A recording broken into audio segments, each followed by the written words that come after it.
everybody. Welcome to the Freeride Guide podcast. We have a special episode for you today. We are talking about the cut.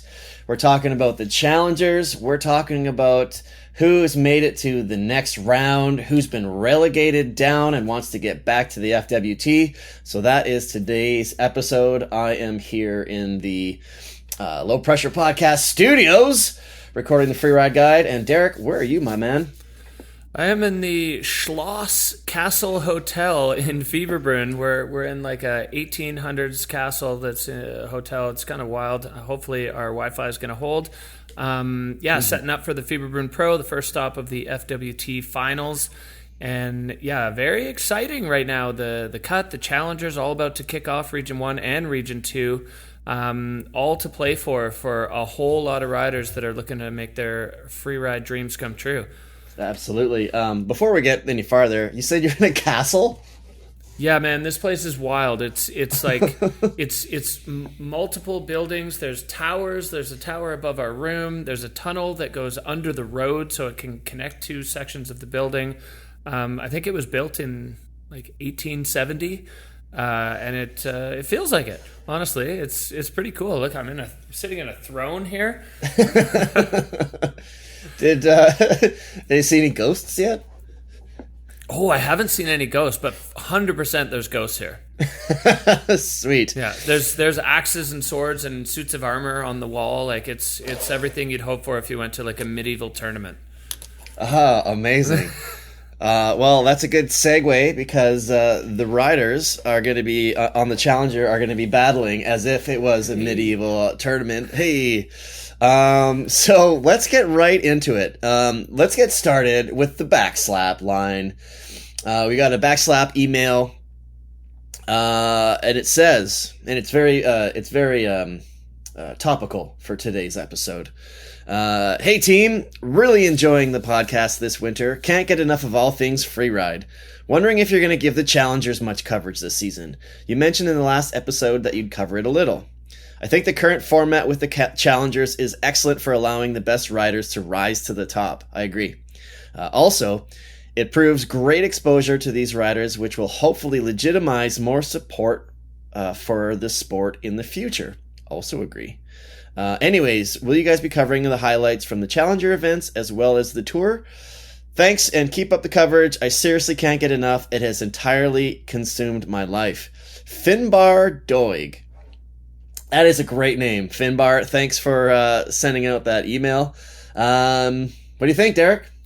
Well, first of all, I think it's awesome because Finbar is a qualifier rider, so he's engaged in this. He's not he's not like just a casual couch armchair fan here. This guy is in the sport. He's doing it. And to answer your question directly, Finbar, yes, absolutely. The challengers. First of all, I totally agree with what you said.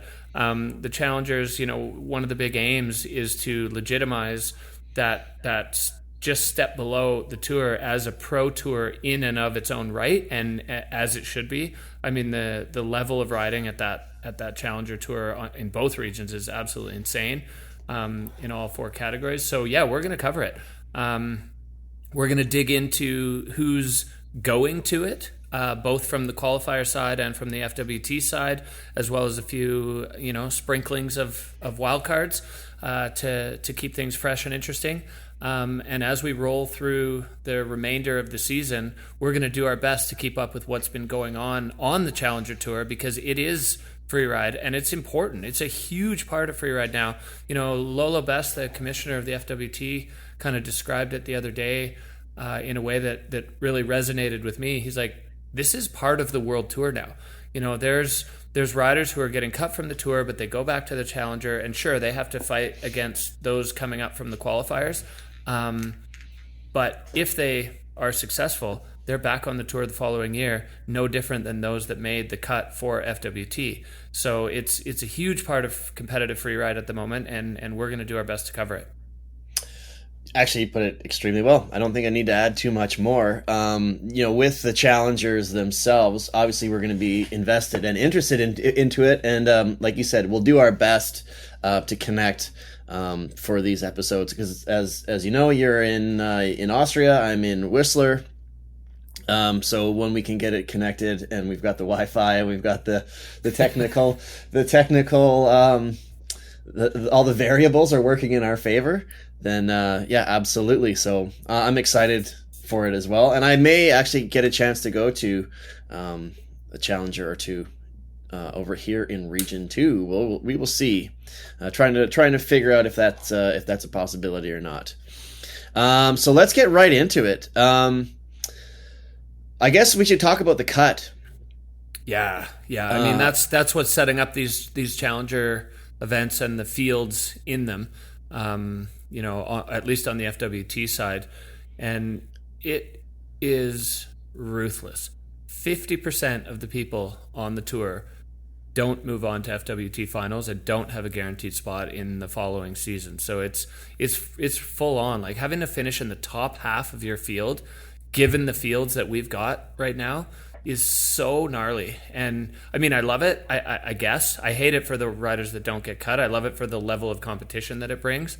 But it's ruthless right now. And we saw in the last three comps, and I think we also, Mark, should just recognize it was supposed to be four. There'd be a bit of a broader spectrum of results to draw from, and instead of that, because we lost the Pyrenees, they made up for one with the Verbier stop, but it turned out to be three. So it's your best two results out of three. From a series perspective, that's so hard. Yeah, and it was a bit of a bummer too, because we were hoping for a 4-event cut this year, but with weather in Andorra and in Bikira, fortunately they were able to add that Verbier Pro stop. So it was kind of, I guess, status quo this year, but in a really weird way, in a roundabout way. And what's wild is it's dumping there now. There's so much snow in the Pyrenees now, but that's how nature works, I guess. Yeah. So that's a bummer, but it was a pretty wild. If we're just speaking even just for the last event, it was a pretty wild 3 events. Lots going on. Some big challenges with venues early on. Kicking Horse had to change. We lost 2. We added 1. So it's been a little bit unexpected, even more so than I think regular with the Freeride World Tour, because you do really never know what to expect. So should we get into, I guess, some notables with the cut? Maybe we should start with Ski Men. Yeah, we should dig in. So we had definitely some heavy hitters on the bad side of the cut, and it's going to be an insane level at the qualifiers. And I'm going to say specifically in Region 2, where so many of the North American big dogs are going back to the qualifiers, and they have, first of all, they're going to meet up with the guys that fought their way through the 4 stars, and there's some hungry young riders that are coming through there. But the field in Ski Men in Region 2 for the challengers is nuts. It looks like a World Tour start list. All right, well, let's get started. Why don't we start with the cut? So before we get to the challengers, let's just do a summary of kind of the cut, who made the cut. We did talk about it a little bit last week, but we can kind of like zoom in on a few more bits and pieces here. Maybe we start with like Ski Men. Yeah. I mean, Blake Marshall was the first guy on the downhill side, and him and Wei Tian Ho were nearly tied. They were super close, 10-360, 10-280. It was super tight, and then Maxime Chablot on the uphill side at 11-520. So those two guys that were just below were still at a pretty significant deficit to Chablot. And then as we go down the cut list in Ski Men, it's just Region 2. It's Maple Leafs and Stars and Stripes for quite a ways. Kendall Goodman, Jackson Bathgate, Apol. I mean, holy cow. That's a huge giant to fall in this season of the FWT. Yeah, I know last year we finished 3rd overall on the tour. And the whole time he was talking about, I can't keep up with these kids. But he ended up podiuming for on the overall event. And then this year, I don't know if this is kind of his farewell tour, but I think in his head he was ready for it. I think he surprised himself last year. I wasn't surprised because that's just what he does. He puts down runs. And I think in his mind he was getting himself prepared to, I guess, bow out. It doesn't look like he's on the challengers for this season. So I don't know. Have we seen the last of Apol in FWT competition? Oh man, I mean, it looks that way, but at the same time, just personally, I hope not, because I love watching him ski and I love spending time with him. But yeah, it was a tough season for Apol. He had a decent result in the first one, and then he had a crash, which was crazy. I think the stat was he went 23 Freeride World Tour competitions without a fall. I don't know who else can say that. Maybe Turdell, but otherwise that is just like a magnificent it is magnificent for a rider to do that. And then he was furious that it happened. I know I kind of felt bad because I don't remember this, but he's like, you called it, you know how you call like in ice hockey, if you say, oh, there's a shutout and then they don't get it. And they're like, why'd you say that?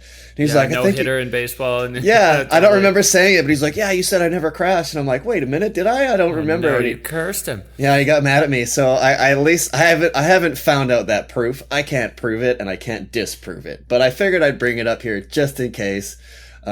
And if I did, hey man, my bad. Yeah, and then then Colton Schaff, last year's Challenger champion from Region 2, and Dylan Flinders, those guys also on the downhill side, and then pretty much everybody below that was like the all crashes. Thibaut, Max Palm, and Abel, and then Simon Peridon obviously at the bottom was out with injury after Verbier with that broken scaphoid. So interesting. Like the Region 2 ski men, all the rookies out. Right. And that's a tough one. It's hard to say if that's just the way she goes or the visual inspection thing or what, or just a product of the level. Like, because every one of those guys is super good at skiing, but just didn't quite have their way with it this year. Yeah, who knows? Like the balance is really skewed between the two regions. Out of ski men, only one of the 11 that made the cut were from North America Region 2. Marcus Gogan holding it down. In ski women, only one of 5 that made the cut of ski women are in Region 2. Lily Bradley. Yep. In snowboard women, one of 4 only made the cut. Aaron Sauvé. And then with snowboard men, that's really the only, I guess, balanced category with 3 of 6. So I don't know if we can really. I don't really know what to say about that. I don't really have like a hypothesis on why. You're a coach in Region 2 and you're at all the events and you announce them. Do you have any insight on potentially why that is, or is it just one of those things?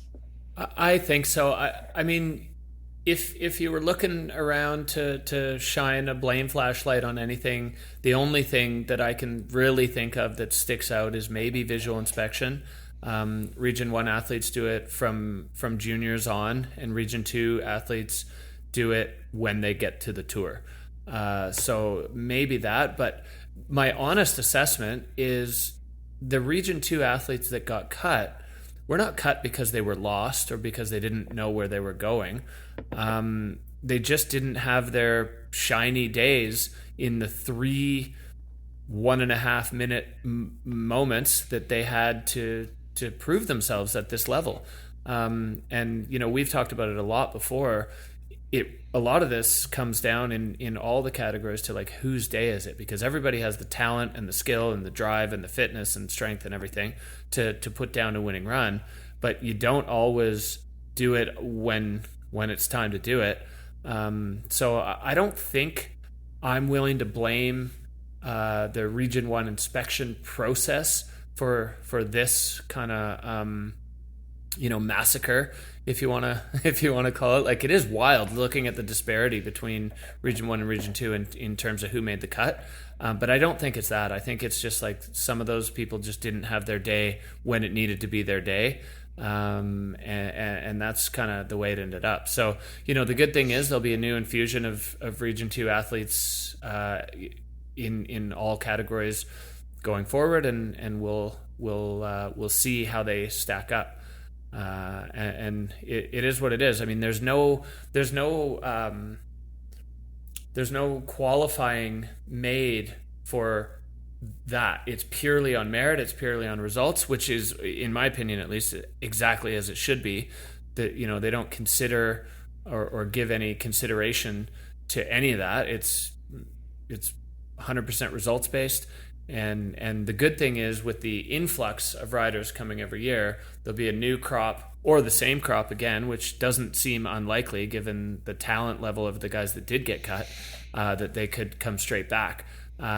So we'll see how we go again next year. But yeah, it is interesting just to see it how it is right now, because it's kind of wild. Yeah, it's very, very lopsided. And, I want to bring up something with the judging, too. I think there's an equal amount of North American and I know this shouldn't be a thing, but people will be like, well, the judging, there's always an excuse. So I want to be able to stomp that out and be like, there on the judging panel, there is a good mix of Region 1 and Region 2. If you put it together, there's North Americans, there's Europeans, but they don't see it that way. They just see riders.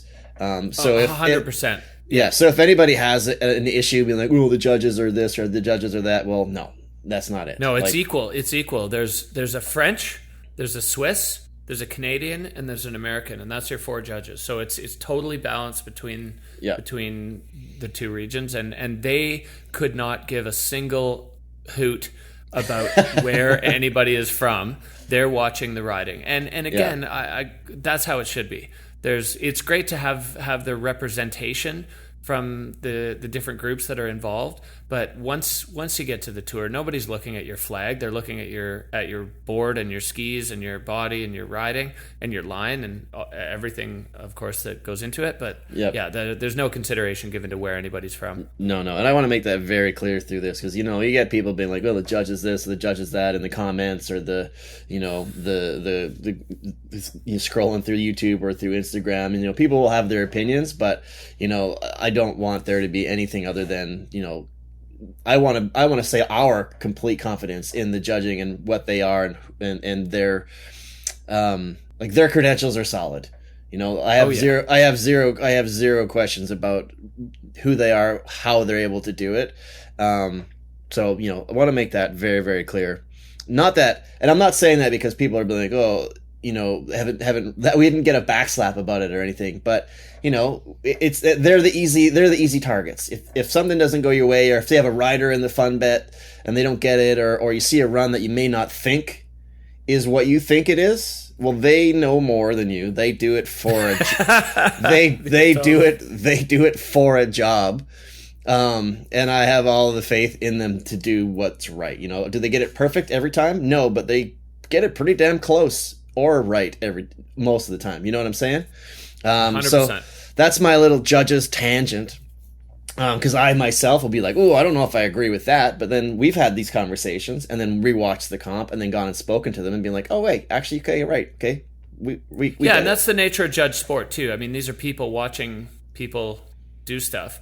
So we're not always going to agree, and that's fine. That's what everybody signs up for when, from U12 junior freeride to the Freeride World Tour.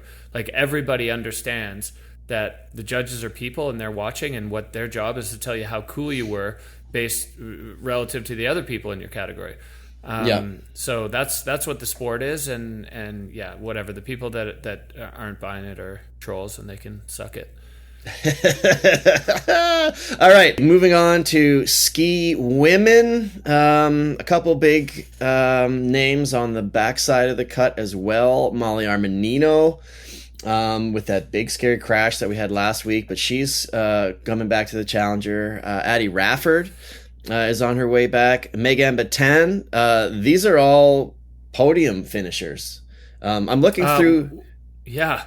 Yeah, big names there. Lydia Nelson, was the one in that group of cut riders that hasn't been on the podium yet. But Molly, Addie and Megan won events last year.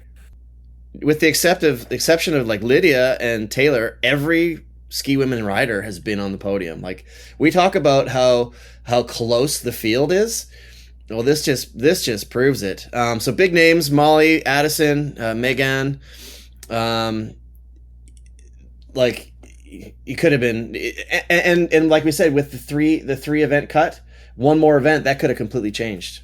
Totally. Yeah, absolutely. Because they're all certainly capable of doing it, and back to the drawing board at the Challengers.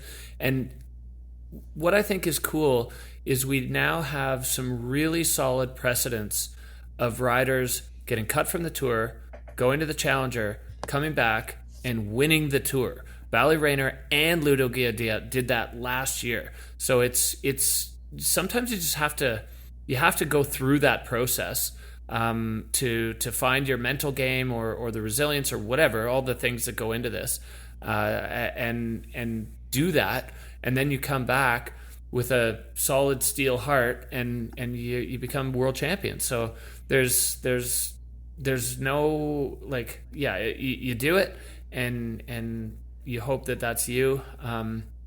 So a ton of learning, obviously, as an athlete that you have to go through, and there's some humbling moments. I mean, getting cut from the tour from an athlete perspective is heartbreaking. I had a good chat with Lydia about it, and she was like, "Fuck, man, I put my whole life into this, and I achieved my dream, and then to go 1, 2, 3, like crash, and out is heavy.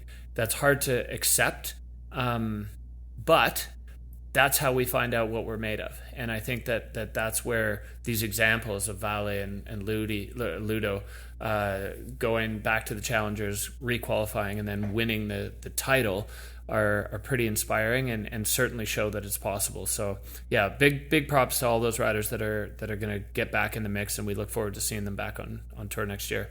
Yeah, absolutely. Then Snowboard Women, obviously they take 4 of 6, and then third place there was a tie, as we mentioned last week, with Erin Sauvé and Estelle Rosolio not making the cut. Rookie Marissa Krawczak, and then Tiffany Pertin, former tour champion, and Anna Orlova, multiple podium finisher, also didn't quite make it. But there was a big gap between the 2 third places and 5th place.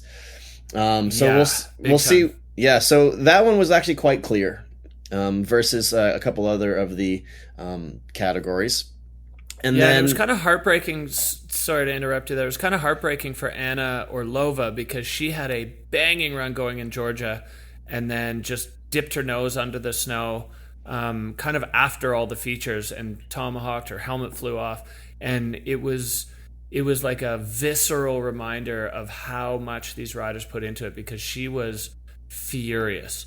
Like, she was so upset. She was in the mix last year for the title, and then to have basically she was in a spot where she needed a strong result, and instead of that she got a tomahawk. And watching that reaction just told the whole story of how much these athletes care. Yeah, absolutely. Like, you could hear it in the finish line. Like, she was not pleased with herself. So hopefully, good luck moving forward in the challenges for her. Just running through the rest of the categories here. Snowboard Men. Here's another category where the last 2 positions were tied. Liam Rivera and Michael Mann with 96.75, and then ties this year. It's pretty cool. And then Warren Doyle, who just missed out in 7th place, just below the cut. And that was another really, really tight season for Snowboard Men, with the exception of Victor, obviously. Totally, yeah. I mean, that guy's he's just running away with things. But yeah, right at the cut line, like you said, Michael Mann and Warren Doyle, one on the uphill side, one on the downhill side, separated by like 400 points in events that deliver 10,000 for a win. So super, super tight. Hugo Serra, the Verbier Frenchman, we'll see him back on the Challengers. Bummed to see Cody Bramwell out. He's publicly said that he's not going to go back to the challengers. He's going to go all in on filming, and I had high hopes and I guess expectations for Cody for this year, and I know he did of himself as well. The last time he was on tour, he was fighting for a title. So to see him down there, essentially like well below, like 3 spots below the cut was kind of unexpected.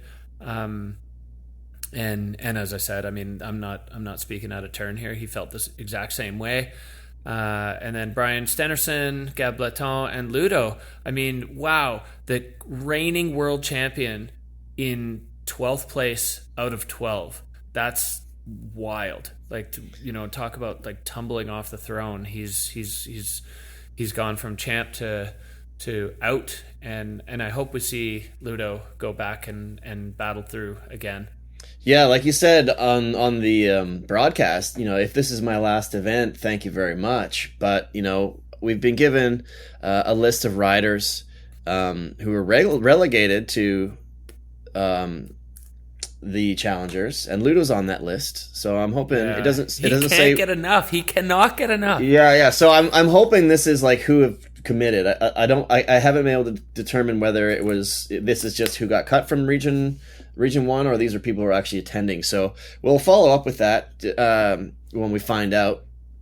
But let's get into, I guess, the challengers themselves, and what the whole deal is with them, where they are, what's happening, when they are.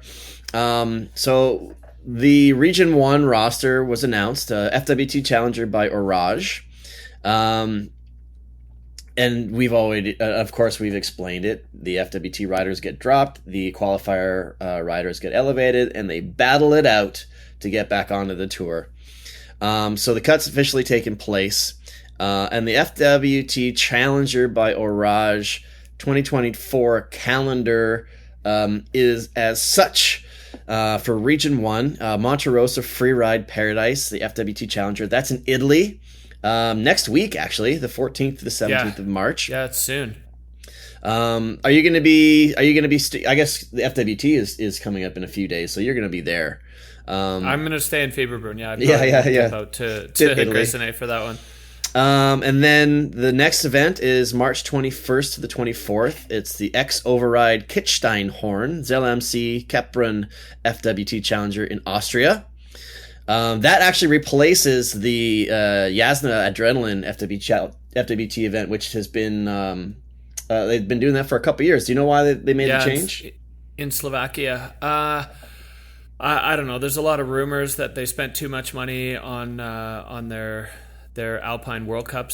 But I I don't know. But that replacement was made pretty much right at the start of the season. Jasna pulled out, and the Open Faces homies here in Austria in this region said we can do it at Kitzsteinhorn, and it seems like that's going to be sick.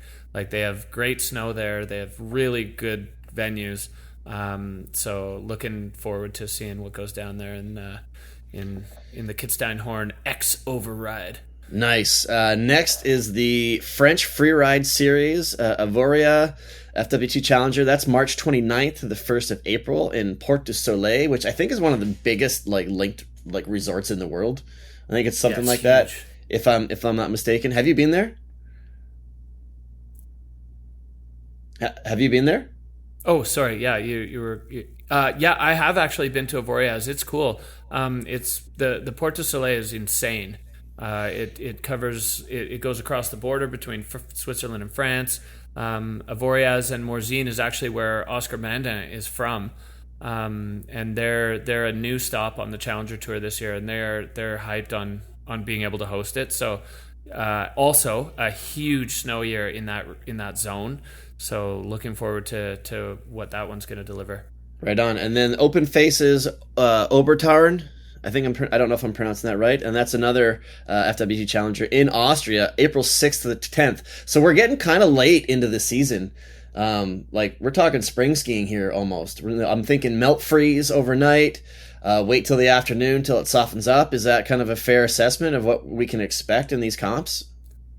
Yeah, I mean, it could, you know what it's like in Whistler. It could be the same in any of these places. It could be full winter conditions. It could be full on spring. It could be anything. So, I mean, this is the nature of the way the Challenger series is set up, that it runs in the spring and you're going to get what you're going to get. So, yeah, the Obertauern one being as late as it is, April 6th to 10th is the window. There's definitely a chance that it's going to be pretty springy, but you never know. Like winter has a tendency to sneak up on us as things change with our climate. April could be winter this year, so I'm kind of got my fingers crossed for that. Right on. So that's where it's going to be and when. You can get this information on the FWT site or most likely the FWT site. You can just go to the Challenger link because they've released that in an email this morning, actually. And then, so the FWT Pro Relegated Riders, we talked about then Tiffany, Anna Orlova, Megan Batan, Hugo Saraludo, and Gabriel Bleton, which is interesting. We'll talk about him again in a second. And then we've got a bunch of the riders who qualified. So there's a big, long list here.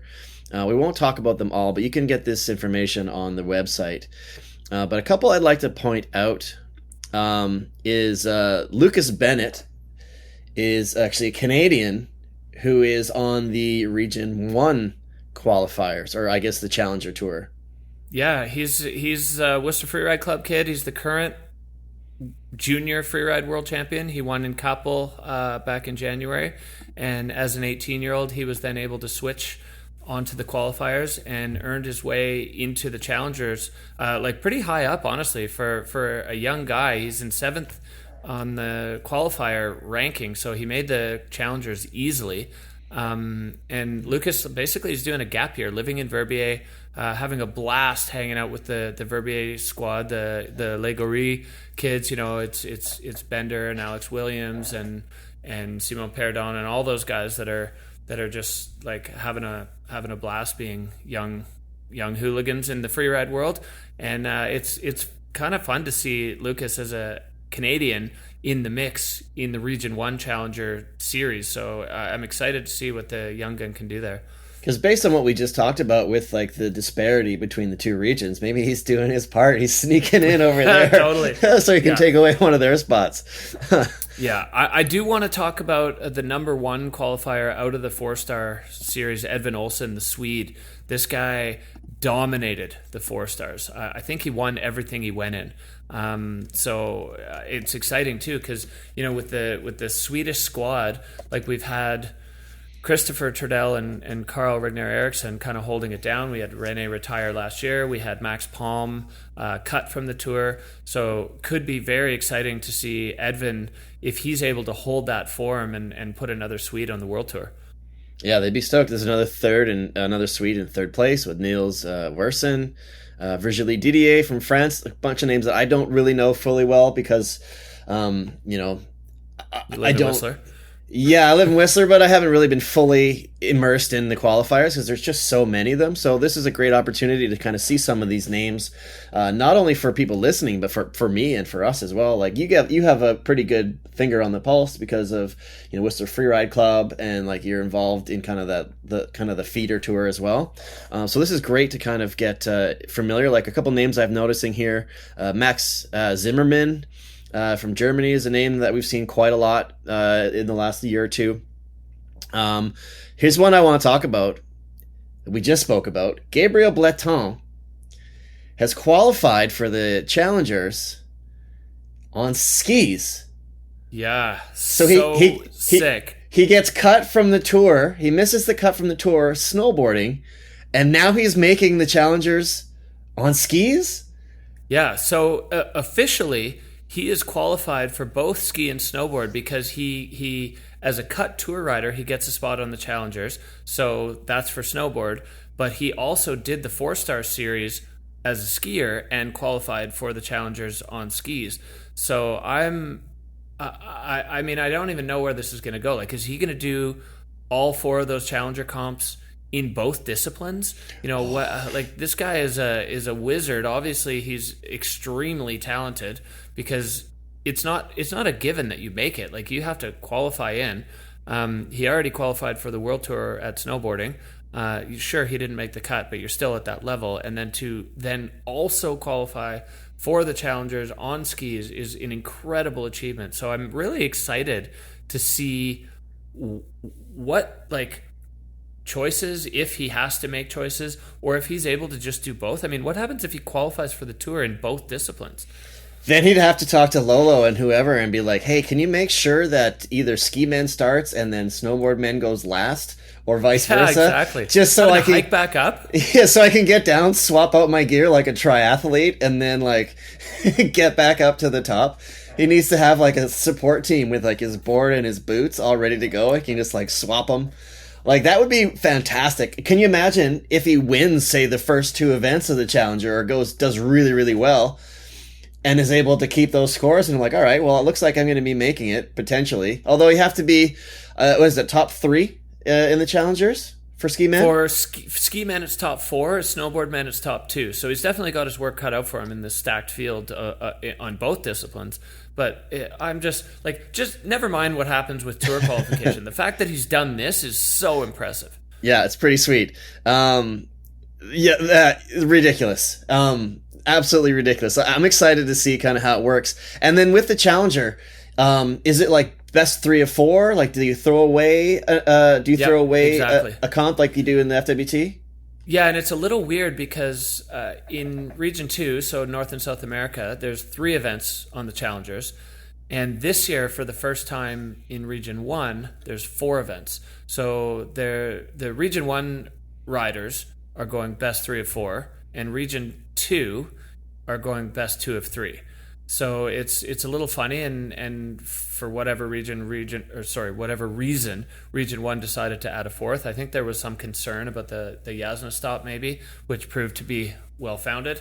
But they have added added 1 to make a total of 4. So yeah, the Region 1 athletes get another go to bring it home there and get themselves onto the Freeride World Tour. Have you heard much feedback or blowback, griping because of the disparity, the 3 versus the 4?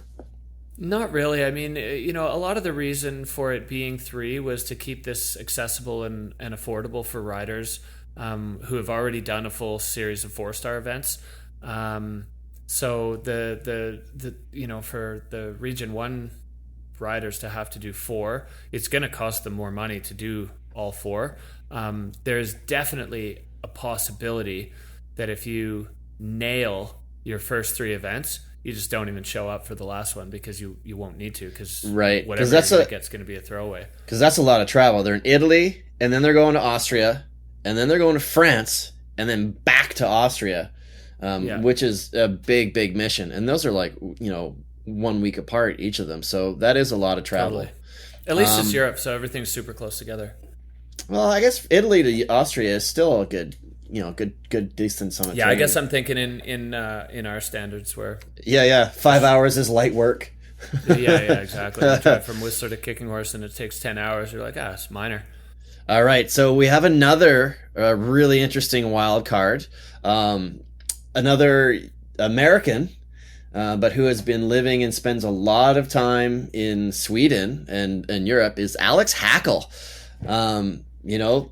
He's been skiing with the bunch. He's an X Games medalist, peak performance rider as well. And he is going to be competing in Region 1. And he's got a quote here. I'm super stoked to have the opportunity to ride on the Challenger Series this year. I'm looking forward to being able to showcase my skiing alongside the best up-and-coming big mountain skiers, ski awesome venues, and have the chance to end up on the tour, which is exciting. And I wonder if he's going to bring the swerve. I was just gonna say, like, the king of the swerve. This is an exciting wild card because he's coming from a different world than your traditional competitive freeride, but he is really good at skiing, and he could add a serious like the definition of wildcard to this field. So that's super exciting to see Alex Hackle in the mix. And like you said, he's hanging with the bunch. He's living in Sweden, spending a lot of time on rails and stuff. But his style is impeccable. His ski technique is super solid. He's really good in the big mountain environment. So yeah, he could be a big threat to this crew. Yeah, I agree, and I'm trying to find it, but when he announced that he was on it, one of the comments underneath, Drew Tabke, he goes, "R.I.P. judges." Yes, totally. It's gonna be so different. Like, look what happened with Finn Billis last year.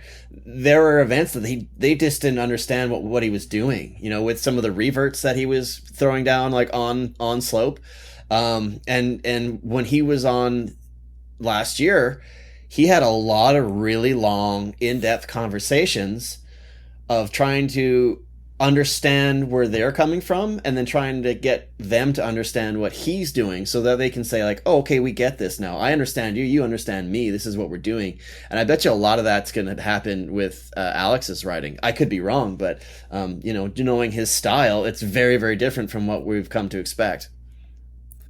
Totally, yeah. So it is exciting, really exciting. I'm stoked to see what he brings to the crew.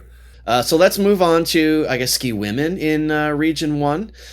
As we said, Megan Batin is going to head back to that tour. And then some of these the names that have made the Challenger, are any of them jumping out at you? Yeah, there's definitely some standouts. Obviously, you got to give a lot of credit to Kelly Berthon there, the French rider who's sitting in the number 1 spot out of the 4-star series. There's no easy way to get that, and I'd say odds are good if she's able to keep that momentum that we see her on the FWT, backing up her French counterparts with Manon and Astrid. And then moving down, like Eva Batola, the Swiss rider, she's a pro mountain biker as well. She was a junior world champ, silver medalist, and she's been kind of banging away at it for a while. I'd love to see Eva make the tour. She's just such a solid athlete.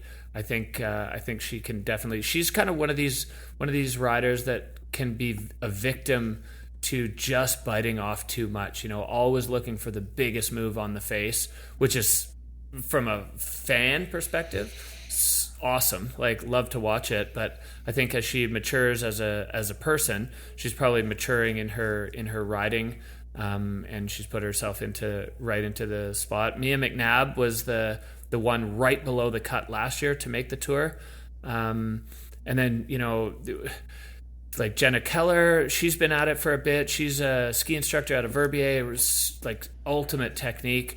And Mila De La Rue. So this is Xavier De La Rue, the snowboard world tour and just industry legend daughter. She's been twice at Junior Worlds. Last year she was a silver medalist. This year she blew herself up, going absolutely huge right off the top. So pretty exciting to see Mila. I was thinking about this, like, if Mila makes the tour, she will be Victor on tour with her uncle. Have there ever been a 2-generation family combination? I don't think so. Not at the same time. If at all. So that would be really cool.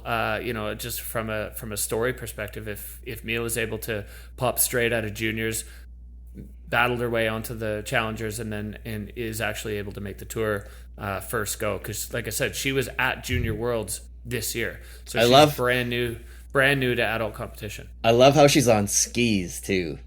Yeah, totally. Yeah, right on. But yeah, Zav's all about it. So hopefully, I hope the best for everyone.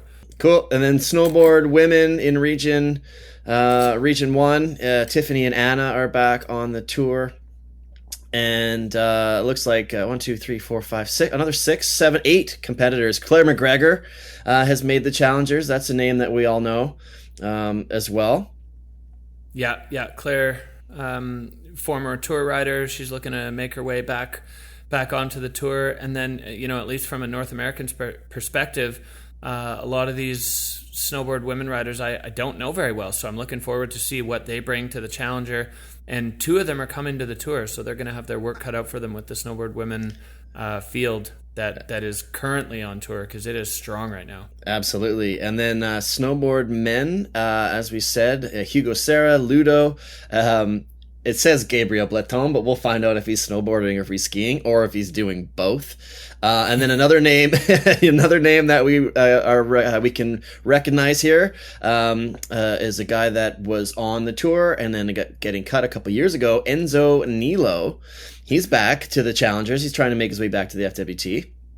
Yeah. Best of luck to Enzo. He was on last year. He's just a fantastic guy to be around. So I definitely pulling for him.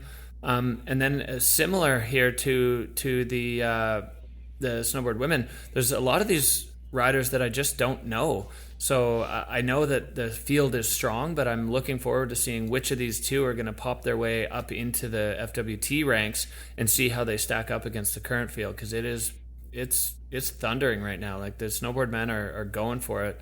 So it's going to be a tall task for any of these challenger riders when they do make the tour to take on the current tour riders, because they're strong right now. Absolutely. Okay, so all right. So that's Region 1. We should also talk about the new sponsor for the Challengers. The Challengers have a tour sponsor, or a Challenger tour sponsor now, which is Orage Outerwear, representing today's modern mountain culture. Orage offers 3 seasons of outerwear, casual wear, layering, base layers, and accessories, all designed to keep you warm, dry, comfortable, and most importantly, looking like no one else around. So yeah, Orage, they didn't pay us for that, so I'm not going to read the entire thing. But Orage is now the sponsor for the Challenger Tour, which is great. Because they could use every little bit of funding that they could get. It is expensive for the athletes to come through, but without a huge overall partner, you're relying on resorts to give you a break. You're relying on the money that you get from the athletes that are competing, and it doesn't add up to a huge pool. So having that big sponsor on board to take care of some of the extras is really helpful. So that's really cool. So in Region 2, now that we're into Region 2 Challengers, the North American region, there are 3 events this year, not 4. And so there's on March 13th to the 16th, so next week, is Crested Butte, the Challenger. And then the following week, the Classic, yep. The following week is Silverton, which is right nearby. It's like a 2 or 3 hour drive, if I'm not mistaken. And then at the end of March, March 31st, April 3rd, is the Kirkwood IFSA Challenger event. So all 3 events in the States. Now, last year, as people will know, there was a Whistler event, which was a lot of fun. I got a chance to be the live MC for that event as well. But it's not happening this year, and there's only 3. And I think it had to do, with some sponsorship conflicts.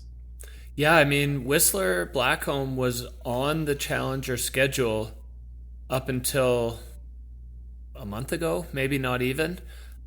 So something behind the scenes definitely went on there, and I know that WB is in deep with Helly Hansen, as are all the Vail resorts, but big props to Silverton. Obviously I'm a big fan of Whistler Blackcomb, that being my home.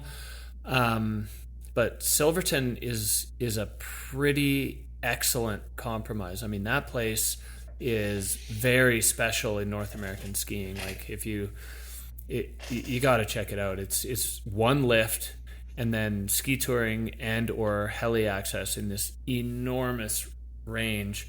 It's generally guided, so it's probably going to be the closest thing that we've had in North American freeride to a freeride world tour event in a really, really long time.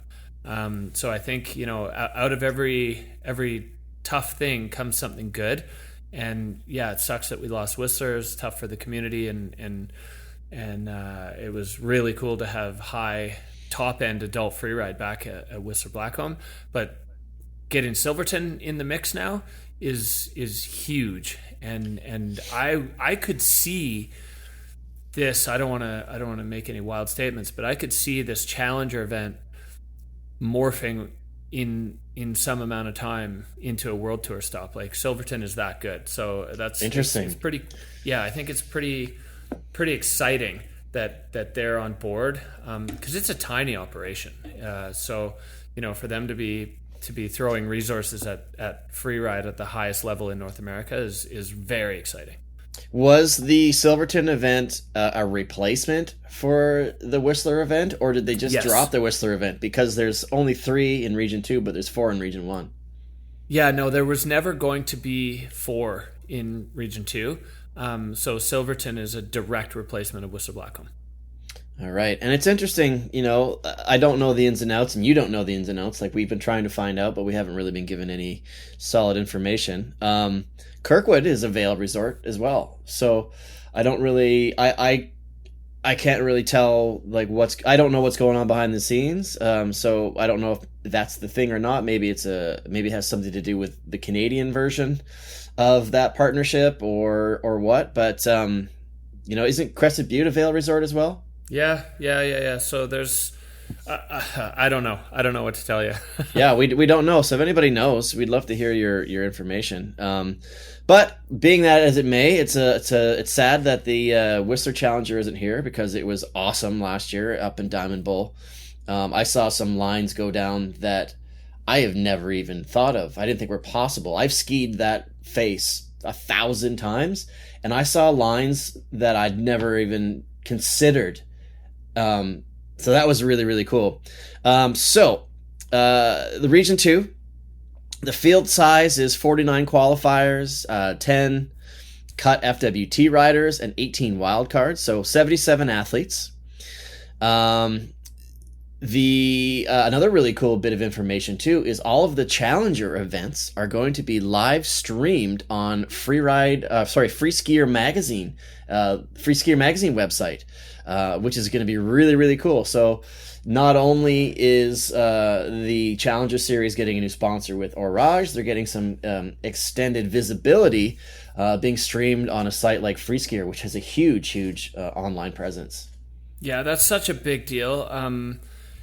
Huge shout out to the comms team at IFSA for just grinding on this and getting the live streams up to a standard that Free Skier is willing to pick it up and broadcast it through their media. It's so good, because these challenger events are the highest level of freeride in North America. That is the top tier, the elite, and to lift it into a place in basically 1 year. Last year it was just Finnan doing it by himself using like a camera and a Starlink account. So a year later to have Free Skier go, yeah, we want that. We want to be part of that. That's huge. It's awesome. And I think that the riding, the venues, all of it is just lending itself to a pretty premium product that IFSA is putting out there. That's awesome. Exciting stuff. So it's getting out there. It's being elevated. I don't know if it has anything to do with Fist coming on board, or it's just everything's kind of happening at the same time. But that's really exciting. I wonder if there's much trickle down with Fist. I think that's still to come. I think it's such early days right now. I mean, the whole FIS relationship is basically like on the FWT side, because that's what they bought. They bought Freeride World Tour. They didn't buy IFSA or anything in North America. And so far their approach has been keep doing what you're doing. There's no FIS hands on Freeride at any level currently. There's a lot of discussions on integration and that type of stuff, but yeah, there's currently, at least, from a structural standpoint, there's nothing. One of the things that has happened already, is particularly with European athletes, is they're getting support from their national snow sports federations. Some of the Swiss riders, Abel obviously, and Nuria from Spain, like those national federations are like, well, these are Swiss, Spanish, whatever snow sports athletes now. So we're going to fund them, we're going to support them, we're going to have their backs, which is pretty cool for Freeride.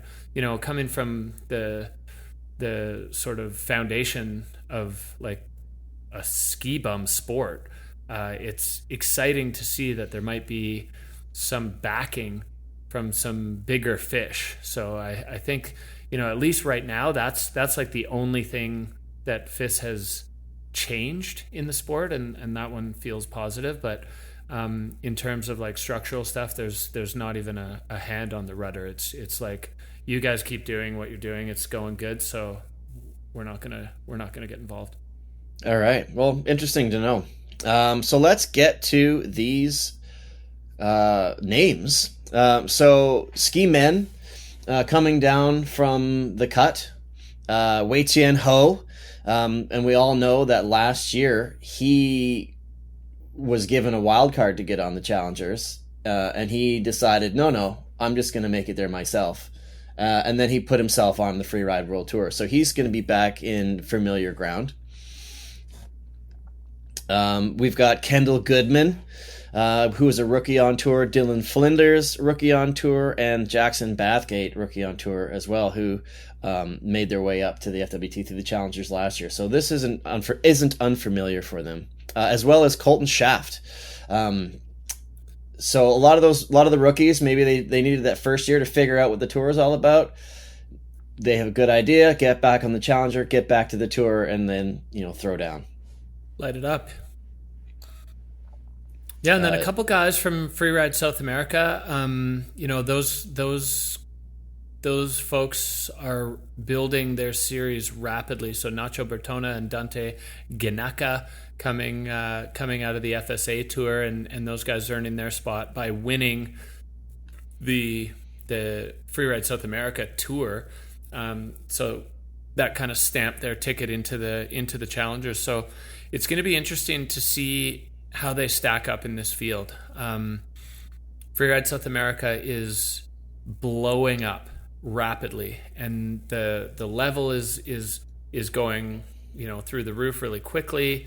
The venues they have are world class, and the effort that you know, Focha and Gonza, the two guys that are spearheading it, are putting in. Like this is sweat equity at its definition. So I'm really excited to see these Freeride South American champions getting their due, you know, given in spots to the Challenger. So now obviously it's up to the athletes to rise to the occasion and do what they got to do. But it's an exciting time for Freeride in that hemisphere, because it's yeah, like I said, it's growing fast and it's intense. Like they're behind it big time. So we'll see how the riders stack up. Right on. And is their tour similar to the one up here? Like I know IFSA operates through like USA and Canada. Do they have kind of a similar organization down there with like 2 stars, 3 stars, 4 stars? It's exactly the same. So Freeride South America still falls under the umbrella of the IFSA. So IFSA still governs it, and then they've got their local organizing groups, and it's effectively 2 guys running it, and then they're working with EOs, event organizers at different resorts. But the structure is exactly the same. 2-star, 3-star. They're hoping to get an adult 4-star down there. This coming northern summer, southern winter. They certainly have the venues for it. They have the organizational capacity for it. I think it's like, honestly, it's going great. It couldn't be better. I think they had 18 events in the South American series last year. So they're growing fast, and you know, the biggest thing that they're developing is a community of riders that are engaged and skilled and talented and everything. So it's happening really quickly, and it's exciting to see the snowball effect. You know, it takes a couple people pushing a small snowball to get it moving, and then it just starts thundering, you know, down the mountain. So it's cool to see these guys getting. It's kind of, well, this is the first year that the South American champions have gotten a ticket to the Challenger, and I guarantee that there's a whole host of riders down there looking at what happens here as inspiration for what they want to do and where they want to go. Yeah, absolutely. That's very cool. Good to know that, actually. I've never been down to South America, and I've been trying to see if I can make a trip down there this summer. And if so, maybe I can tie it into one of those events, which would be very cool. Yeah, it's magic. Moving on, Ski Men wild cards. Some familiar names here. Cooper Bathgate was on the tour at one point in time, and he's going to be competing alongside his brother once again. We'd love to see those guys back on tour together. Tom Pfeiffer. On tour. Twins on tour. Tom Pfeiffer, who just can't stay away. He was like, he was co-hosting with you in Golden. He was on the first edition of this show when it was the Freeride World Tour podcast. And he's just all around World Tour Tom, man. He can't stay away. So that's good. Another big name that we're all excited to see again. I am anyways. I know he's like one of the riders' favorite riders. Leaf Mama, riding out of Alaska with his like straight, fast, big freeride style. And then Toby Rafford, another sibling, Addie Rafford's little brother, who did some forerunning for us this year, for the FWT this year as well. Yeah, forerun in Verbier with a forerun that probably would have put him in the top 5 in the comp. And then they invited him to come to Kicking Horse as well to forerun that. And Toby is such a good skier. And, you know, it seems to just run in the Rafford genes. We all know what Addie's capable of. So he's a real exciting wild card, and definitely, he could be a very solid contender in this field. I mean, this field, when you look through the cut tour riders, the wild cards, and then the top dogs coming out of the qualifiers, it's insane. It's looking like a world tour event, maybe even deeper. So it's gonna be hard to qualify out of Region 2 in the Ski Men's division this year. But whoever is able to fight their way through this field is going to be legit. Absolutely. And then some of the names on the qualifying list. Flynn Powell in first, and his another set of twins, Locke Powell in 17. Yeah, Finn and Locke, the Kiwis. Skiing out of Whistler. I don't know what it is about Whistler and twins on the FWT, or like the like the freeride circuit. We've got names like Tyler Curl, who has actually had a little clip a couple episodes ago when we were in Golden. He's been trying to get himself onto the Freeride World Tour for a while, so he's on the Challengers. Last name Cooch. A lot of people know Sam Cooch's little brother, Adam Cooch, who is a weapon in himself. As well as Jeremy Paquette, J-Pack. A lot of you may know him from that triple front flip that went viral a month or so ago. And he's actually on the Low Pressure podcast. I interviewed him yesterday. So stay tuned and get to know J-Pack. It's his first ever podcast. And we talk a little bit about the qualifiers and competing. So there's a lot of like familiar names on there, a lot of names that we don't understand, a lot of names that we don't know yet, but I'm sure we will very, very soon. Oh yeah, absolutely stacked field. I can't wait to see how that shakes out. I mean, all 4 categories are just like, it's insane. If we want to slide on down to Ski Women, the 3 cut tour riders that are coming, Molly Armanino, Addie Rafford, and Lydia Nelson, like the riders that have come up through the queues have got to just be looking at those 3 and being like, oh wow. And we know only 2 are going to go. And then Ski Women probably has the heaviest list of wild cards. Jess Hodder, world champion. I mean, wow. Like if you're a challenger rider and you got Jess Hodder in the field, like talk about intimidating when somebody has a world title in their pocket and they're coming on the challengers. Jess took a year off to do some filming and stuff. She had a bit of a rough go on the tour last year, and I think a lot of it was just headspace stuff. So a fresh Jess Hodder is going to be potentially like just lethal in this field. Val Festivan, like kind of reminds me a lot of Addie in the way she skis, super chargy, but all style.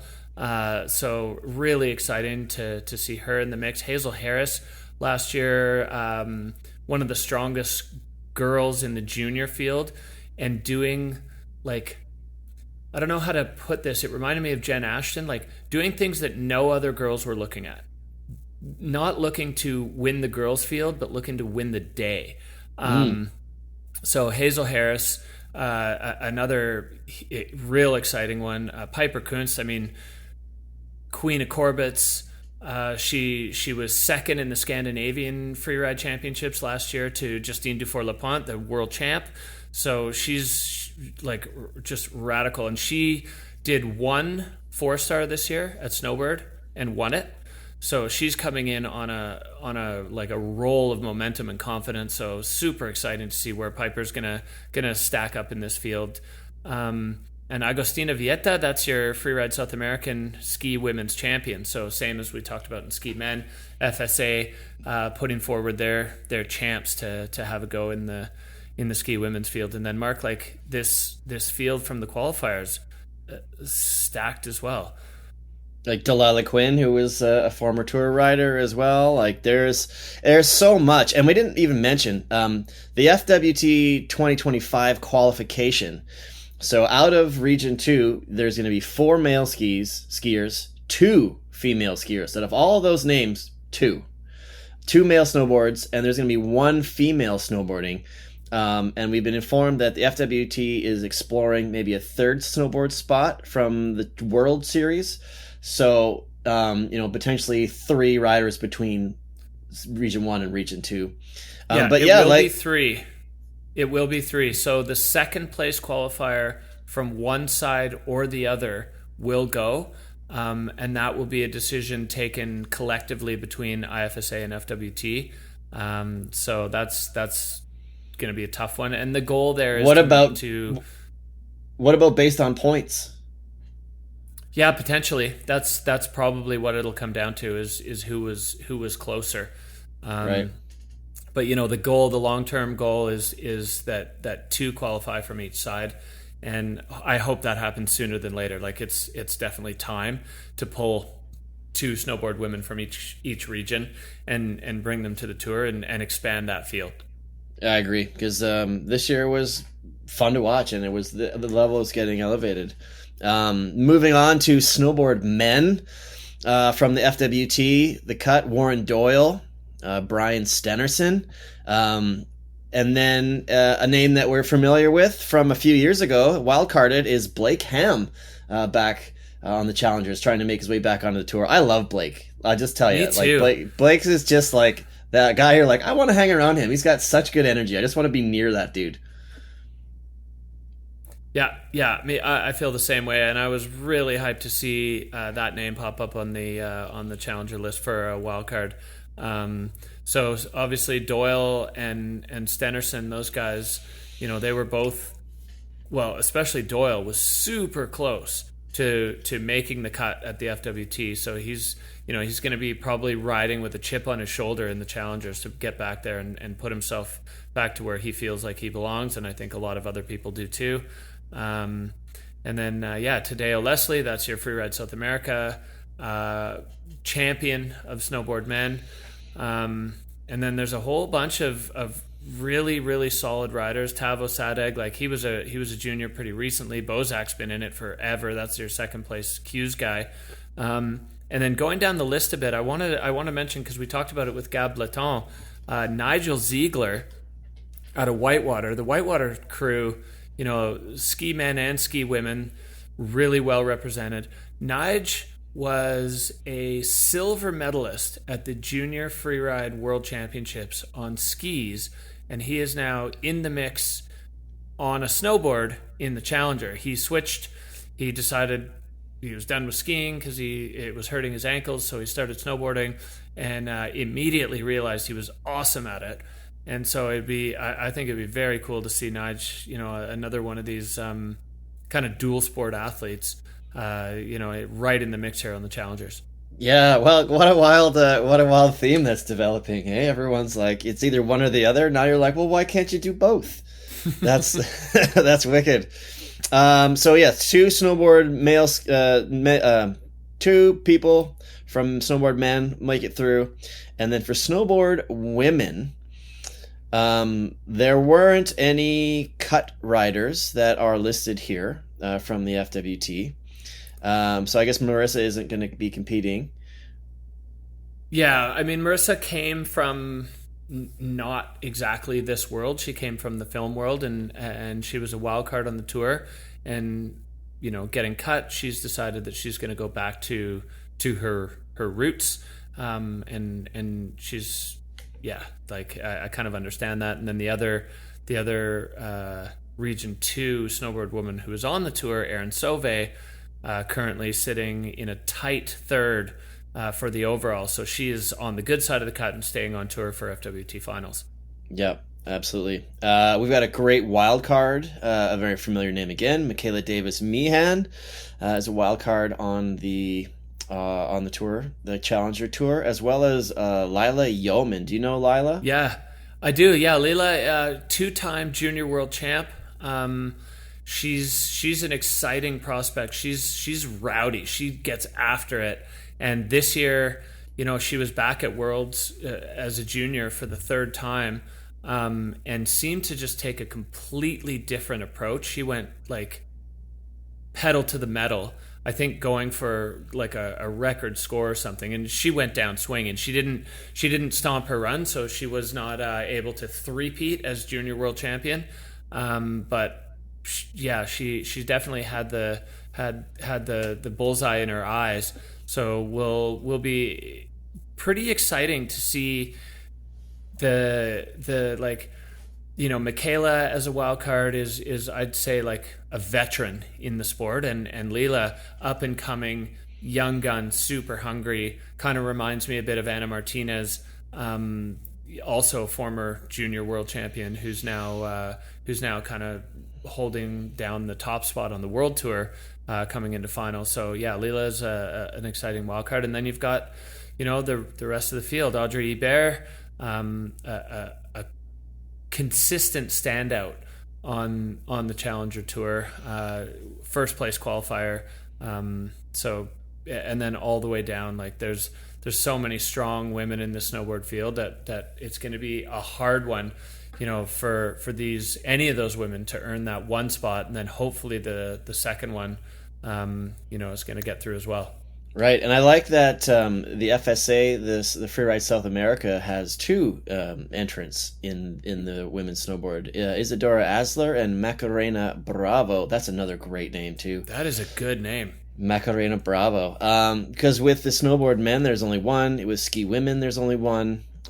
Ski Men, there were two, and then there's two for Snowboard Women. So that's nice to see that there's a little bit more representation from South America in there as well.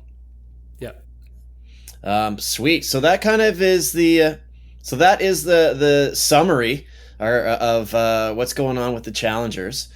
You can go online and find these bits and pieces of information. Eventually we'll have a place that we can send you guys listening to. So we're still developing this as a show, figuring it out as we go, trying to make it better every single day. So if you're listening, we would love the support from you. Hit that subscribe button. Go follow us. We're on Instagram as well. YouTube, on the Low Pressure Podcast YouTube channel, and we'll eventually have a spot where you can go to see it on the web. Also, since this is a new show, we've rebranded the Freeride Guide. It's ours. If you want to sponsor the show, we're currently doing this because we love it, out of our own pockets. So if you feel like you want to help out the Freeride Guide, or you want to get a little more exposure for your company, give us a call. We're looking for partners. We're looking for sponsors. If you're sitting in your car listening with your buds on the way to a competition, thanks for tuning in. If you heard your name on this show for any reason, shoot us a message. We don't want to be this like ivory tower organization where we talk about everybody. We want to get everyone involved. We want to know who you guys are as riders. We're going to watch the events. We're going to comment on them, but we want to hear what you guys have to say too. So make sure you're sending us messages to the backslap at freerideguidepodcast.com. You can send us a message on the Instagram account, the Freeride Guide, or just to myself or Derek at dfoose or at _redmark or at the Low Pressure Podcast. We see it all. This is fun. We're having a good time and we want to grow it. But we pretty much are doing it on our own. This is some guerrilla media here. Yeah, it's awesome. And you know, I don't know, for us, it's like a passion project, but it would be nice. It'd be nice to have to be able to make a living at it. Yeah, or even have it pay for itself. I'm gonna start there. Yeah, okay, that's a good start. Yeah. So like I said, we want to build a big community. We want you guys involved. We're putting in the work because we love to do it, and we want you guys to come along with us. So check out the Freeride Guide. We may have some merch coming soon too, which will be a big help. Some t-shirts, some stickers, some hats, because I think our logo is pretty kick-ass, to be honest with you. I'm a big fan of it. And so that's where we're at, my friends. So thanks for tuning in to this episode of The Cut and the update on the challengers. The next episode you're going to hear will most likely be the recap of the Fieberbrunn Pro. Straight from Whistler, BC, and Derek from the castle. Yes, in my throne. Thanks everyone for tuning in. Keep the emails coming. We're loving your interaction and engagement, and I can't wait to see what goes down on the Wildseeloader here in Fieberbrunn next week. The weather calls are going to be coming up soon. Looks like we've got some snow coming, so looking likely that we'll be moving a bit later into the window, but we'll keep you posted on all our social channels of what's going on here, and of course Freeride World Tour social channels, FWT.com, all those places you can keep up with all of it.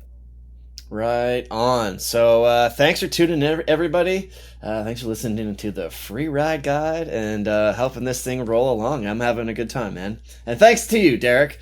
Enjoy the rest of your evening, and we'll chat with you soon, my man. All right. Thanks, Mark. See you soon. All right. See you, pal.